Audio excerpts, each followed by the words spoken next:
Happy solstice.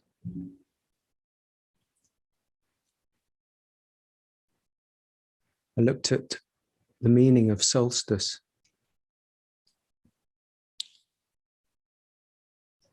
There's a point at which the sun, in its apparent movement, reaches a point of stillness. This is that point. Whatever hemisphere you're on, the sun appears to go one way and then appears to go the other. So it appears to get to its zenith, what we would call midsummer, and then it starts its kind of movement in the other direction. So it seems quite fitting for this invitation, for these constant invitations of mine, these fortnightly meetings, for the invitation to be exactly that. Where is this still point within us? Where is this still point within you? Because the movement of everything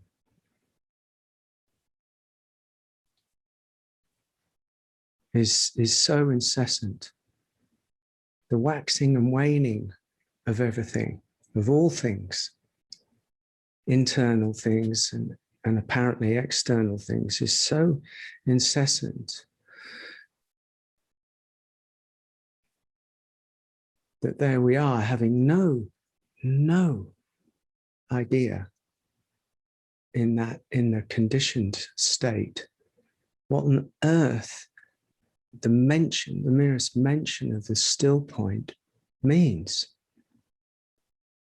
Go out there, go out onto the street, find any busy person, anybody who's living an unexamined life. And this is no judgment on the unexamined life, but such as it is.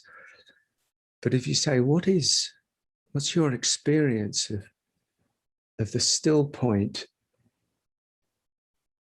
between the movement? Say, I have absolutely no idea what you're talking about. And yet to seekers, to journeyers, to adventurers, to the ones who go inside, who explore, which is us, there seems to be a calling for us at some point. Hold on. For us at some point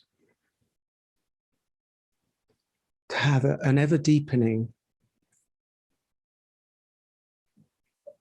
full organism experience, not just a mental experience, but a full organism experience of a still point.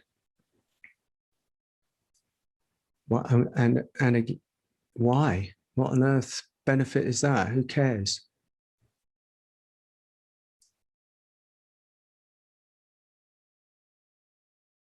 Is there actually any benefit in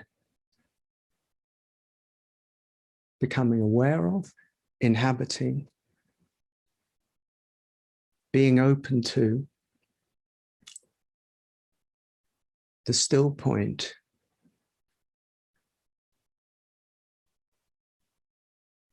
at first between things, and then maybe later in things themselves? Yeah, there is. There is a benefit. The benefit is has an impact on a multitude of different levels of our experience, because and I mean, it is what meditation strives for, but this is not, what I'm talking about is not really found. in meditation as such, although it's a quality of meditation, but involves not so much the rigorous mind, but letting go of the rigorous mind, letting go of all these kind of concentrating qualities that we bring a lot of the time to meditation. My experience of stillness, which was really important for me to discover, was that as I identified less and less with the movement of things as they were coming and going, then there was this, what seemed at first like a tiny little moment of peace, like a real peace, not a mental peace, but a real peace. And as that kind of experience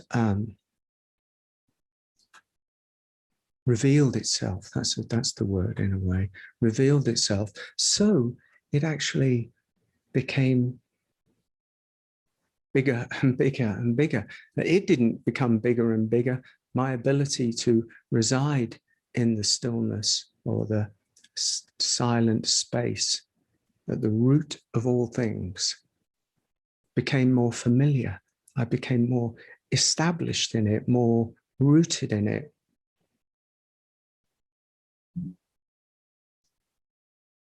So the moving away from it became kind of, I would say, less and less and less, till I started to take that stillness, that silent space, kind of everywhere with me.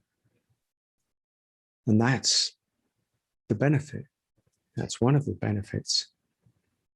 It's not something that I'm speaking of just so that we can, have a nice time here or at our meetings or even in your meditation or, in the silence at home. It's so that there's something, deeper and deeper and deeper that we can take out into our lived experience, because it's the lived experience that seems to be so troublesome. Our interactions, our relationships, our going about, because we forget.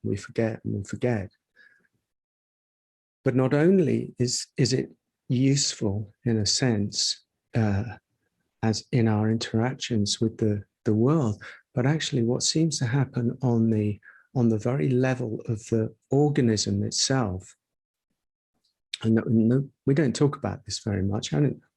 It doesn't really. In inquiring into what happens,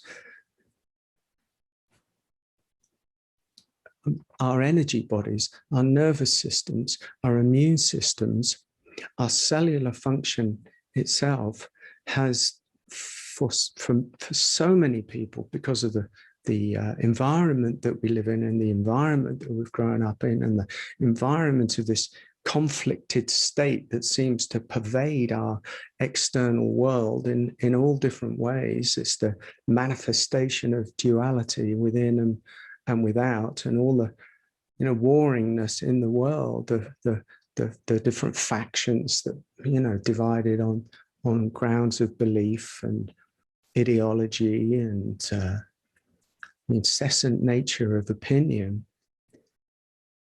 We've all grown up with that. It doesn't matter who you are. It doesn't matter what the level of wounding or trauma you've had. We've all grown up into a divided reality, a reality that presents itself perniciously as the ultimate, human state. And as we have grown up with that, together with our own individual wounding, which has caused a retraction on a certain level of the organism, we shrink. We learn to shrink in fear. We learn to shrink in, under parental duress or educational duress or the, survivalism or, whatever it is, hardship in some kind of way. And I haven't met a human being yet who hasn't been exposed to some degree of wounding from you know, from the mild to the horrific, that goes into our energy body. That goes into our physical, what we call our physical body. But I'm not talking about a physical body. I'm talking about an energy body. The nervous system, the immune system, and the cellular function, which is each cell of our body is an energy system. And so what happens is there's a certain shrinkage, there's a certain drying up, there's a certain tightening that happens on the physical, what we call the physical level. And we can't let go of it. You can't let go of it by mind alone. You can't let go of it by spiritual endeavor alone. We can't let go of it simply because we don't want it there. It's, you know, it's come about for a reason as a form of protection. It's amazing, you know, with the number of people that I work with and who we work with, you know, who and it's perfectly normal in the world that we live in to walk around with a wall of protectionism around the heart, you know, around the throat, around the solar plexus. This is all protectionism against what we perceive as a hostile environment. So we have to cover ourselves and make sure that we're protected at all costs. And that's partly the job of the organism itself, the kind of subconscious, unconscious organism itself that's trained towards a kind of fight or flightness. Nervous system online. Nervous system is geared towards fight or flight. So the reason I'm saying it is not just as a biology or a chemical exercise. It's actually because the relaxation that we find by, you know, by actually courting, moving into this stillness, this still point, the cessation without rigidity, allows the central nervous system and it allows the immune system and it allows the cellular function to go, oh, phew, at last. At last. He's stopped being a nervous Nelly. He stopped being an agitated person. I can make use of this by actually relaxing myself. And not many people might know about it or talk about it. And it's not a medical thing. It's just a sort of, it's like obvious in a way to me. And so, you know, that's why, that's one of the reasons in asking myself what the question is, and why do I put these on all the time? Why do I put these meandering events on all the time? We've done quite a few of them now. Some of you, a couple of you, been here right from the get-go. So we've done 10, 12 of these. And I realized there is no more information that I'm trying to get to you in a sense. What I'm doing is just after the usual weekend, which again is a training center for us to, the weekend is a certain mindset and the week is just another kind of mindset, is to say, no. On Monday we come back. On Monday we come back.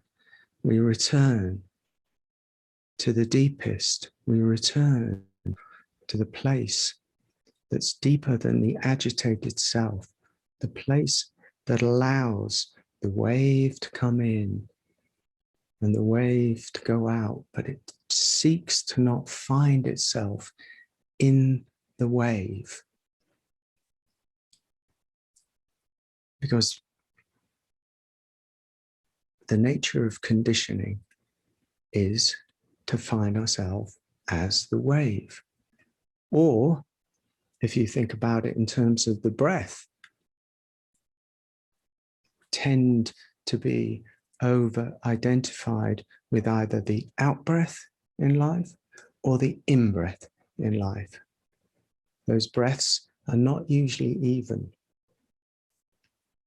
Unconsciously, we've adopted a pattern where the in-breath is the one that really matters. I'm trying to get life. I'm trying to get life.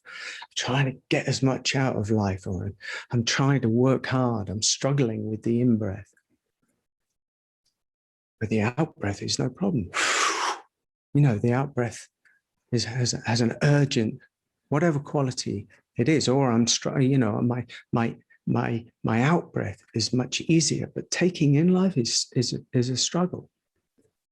Or letting go of life is a struggle. Letting go of the breath is a struggle. We talked about this. This came up in the Tantra meditation course that Amoda's doing. This awareness of the breath, not controlling and not ignoring. So we find ourselves in things. We find ourselves in the phenomena. We find ourselves in the mind. And that's incessant. What it would be fantastic to do is to spend 2 to 3 weeks just immersed in this.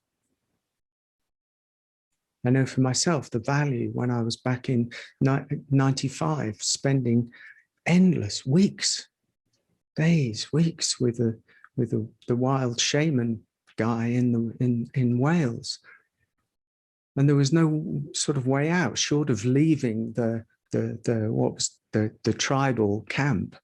There was no way out. So it's like there was a burning, there was a soaking, there was a drenching. There was a returning, there was a struggling with the mind that says, I don't want to be here, I don't want to be here, I don't want to do this, I don't like this. And it, you know, by the continual soaking, something just relaxed, the devotion. I devoted to this.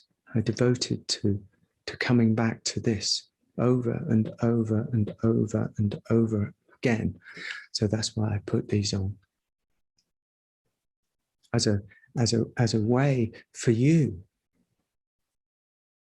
to remember to come back to this, to this, to this, to this. I have a luxurious situation because if ever there was a movement away in my head or in my space from this, I have a ruthless teacher downstairs who would remind me, in a sense, just by the sheer way that we live, or, you know, that no. I mean, it doesn't seem to happen now, but it did happen.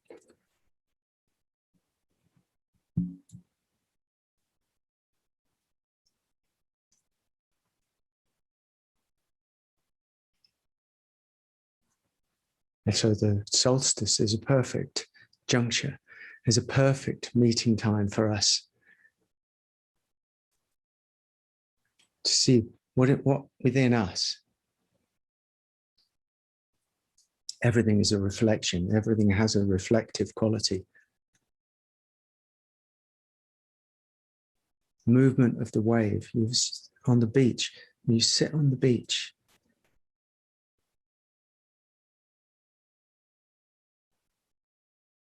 Sit on the beach and you listen to the waves. And as they come in, it's one thing. And then there's a moment before it goes out. That moment is eternal. That moment is majestic. That moment is mysterious. I had an experience once where I had no idea I was going to talk about this. I asked someone to marry me in a witnessed by about 40 other people in this camp, this shamanic camp in Wales in, no, I don't know, 1995. I didn't know myself. I didn't know who I was. I was desperate to do the right thing and to be honorable, because there was a lot of talk of honor there. So I decided I was badgered into sort of asking this woman that I was with to marry me in a ceremony, in a ceremonial way. And it was in a talking circle, and the talking circle came around to me. And in a moment, I said, "Will you marry me?" And this was my first experience of a pause, the pause between things. She just sat there without a yes, without a no, in such a deep fashion. She wasn't thinking. She wasn't doing anything. I don't think she was shocked or anything. It was just you could hear everything. You could hear the birds outside who seemed to have their own language. We didn't know what they were saying, but the birds were like, you could hear everybody's breath, because at the moment that she paused, everything paused. It was as though there was a mysterious intelligence inside the pause itself that we have no capacity to reach with the rational, linear thinking mind, and we have to go to a much deeper, wider, more open, more visceral place in order to hear it, or see it, or feel it, or know it. It's where the mystery is. It's where the unknown really is.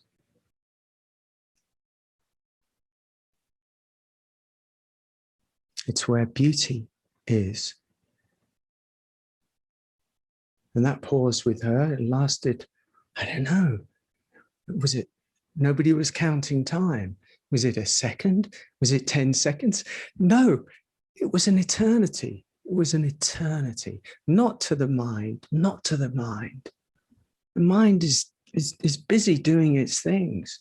I dare say there were half of the people in the room going, will she, won't she, will she, won't she? Will she say yes? I wouldn't say yes. I'd say yes. All this kind of chat. But in that moment, because of some receptivity, it's just something like, and I've known that many times since then, and I've seen it, and I've seen it.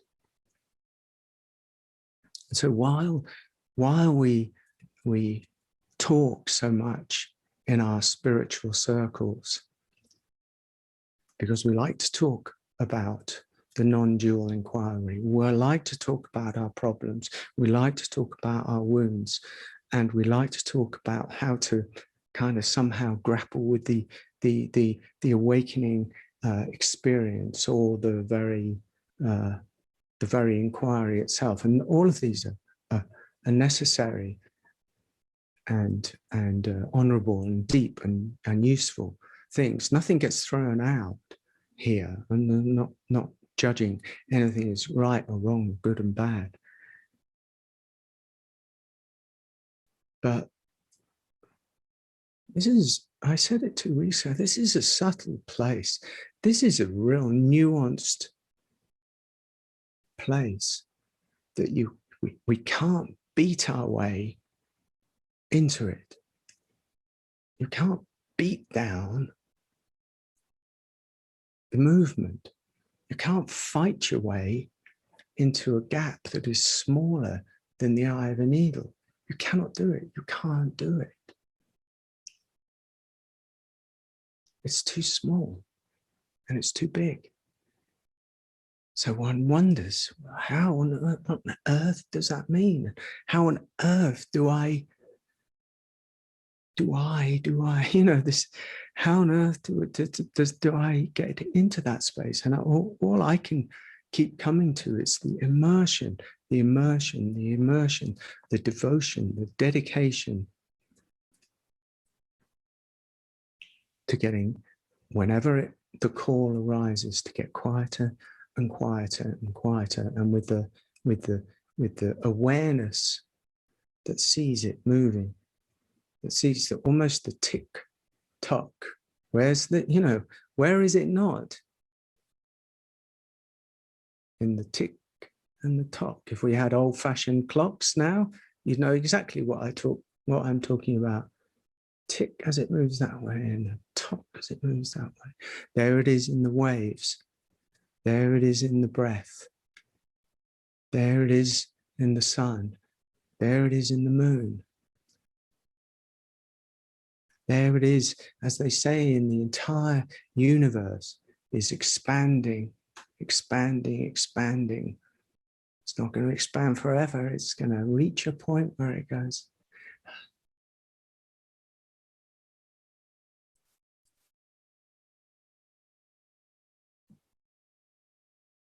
Then it contracts to a certain extent, or it moves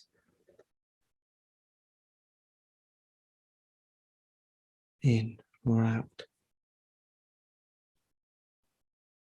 Exquisite. Not exquisite to the sensing mind, but exquisite to the soul. Exquisite to the heart. Exquisite to the beauty that we truly are. Beyond, above, including, below the very humanness that we display and we wear and we walk around with